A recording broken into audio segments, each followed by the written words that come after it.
우리 예수님, 오늘은 11월 11일입니다. 뚜르의 성 마르티노 주교 기념일이기도 합니다.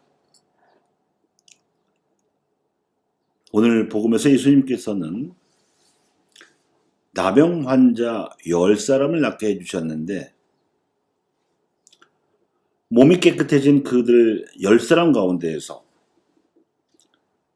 예수님께서 베풀어 주신 치유를 기적이라고 생각하고 감사를 드린 사람은 단 한 사람이었습니다.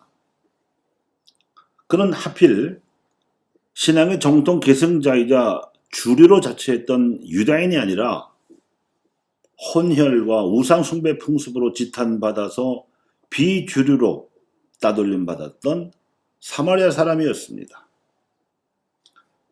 그래서 예수님께서는 나병을 치유받은 나머지 유다인들이 감사를 드리지 않는 행태에 대해 개탄하시면서 감사할 줄을 알았던 이 한 사마리아인을 신앙의 본보기로 내세우셨습니다. 사실 신앙은 감사로 시작합니다. 이미 받은 은혜에 감사할 줄 아는 태도가 신앙의 기본입니다. 우리는 생명을 거저 받아 이 세상에 태어났고 그 생명을 유지할 수 있는 여건도 공짜로 선물 받았습니다. 무엇보다도 부모님과 같은 은인들의 존재도 그러하고요. 나라와 같은 사회 환경도 그러하며 말과 글 같은 문화도 그러하지요. 더욱이 이 모든 여건을 하느님의 은혜로 깨달아 알 수 있게 해주는 신앙의 환경, 즉 교회도 선물 받았습니다. 우리가 만든 게 아니지 않습니까? 오늘 교회가 기억하는 성 마르티노는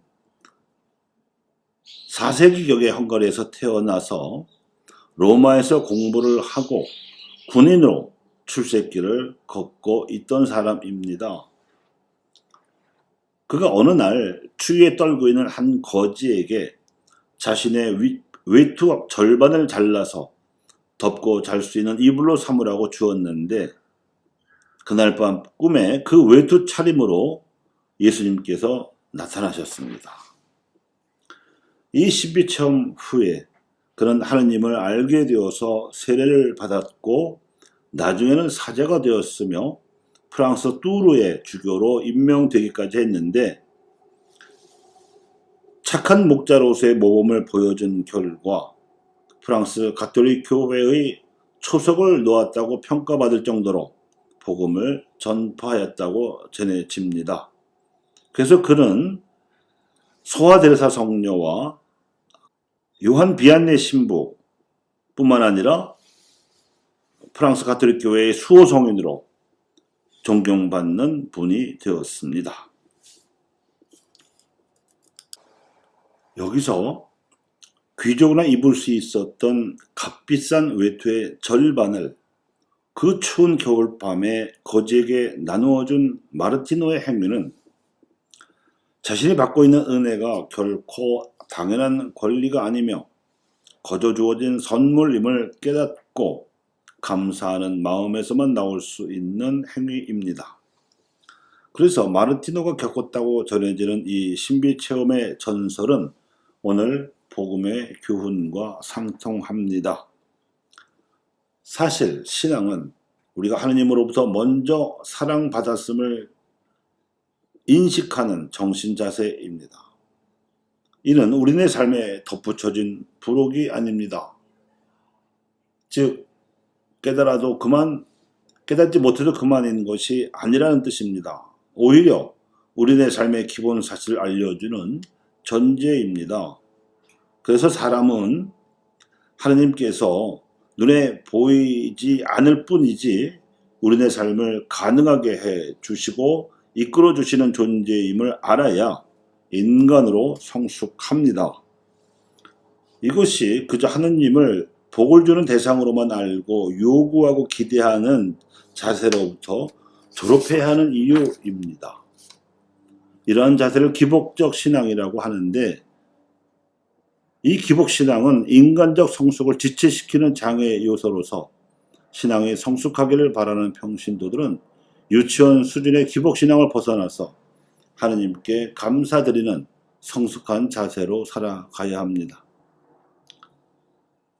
그런데 우리에게 참 하느님을 알려주시고 실제로 하느님께 나아가는 삶을 보여주신 분이 예수 그리스도이십니다. 그래서 사도 바오로가 제자인 티토에게도 권고하듯이 자신의 인간관계를 잘 다스려서 모든 선행을 할 준비를 갖추어야 하는데, 이는 우리가 예수 그리스도의 삶과 가르침을 알면 알수록 수월해집니다. 사실 모든 신앙들이 보여주는 신앙생활의 모습은 그가 알고 있는 예수님께 대한 인식의 수준입니다. 기복신앙 수준에서 성당에 다니는 평신도들의 경우에는 신앙의 대상이 누구인지 그다지 중요하지 않습니다. 자신이 청원하는 기도에 얼마나 더 큰 축복으로 응답받았느냐 하는 것만이 중요하기 때문에 예수님에 대한 지식이 거의 없습니다. 그뿐만 아닙니다. 기복신앙 수준에서 어렴풋이 벗어났다고 자부하는 평신도들의 경우에도 미사 때마다 선포되는 복음이 복음사가별로 4가지 종류나 있다는 정도의 지식도 없는 경우가 있습니다.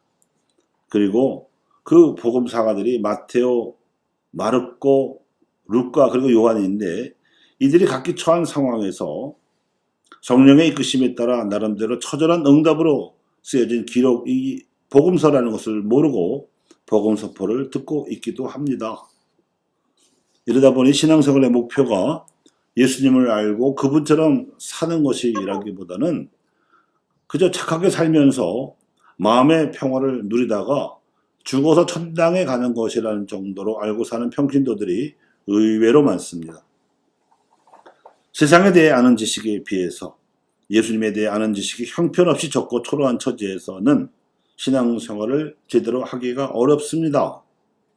프란치스코 교황님께서 힘을 주어 권고하시듯이 하느님 백성의 일원으로서 평신도들이 성직자나 수도자에 못지않게 동등한 공동 책임을 짊어지기 위해서는 예수님에 대해서 알아야 합니다.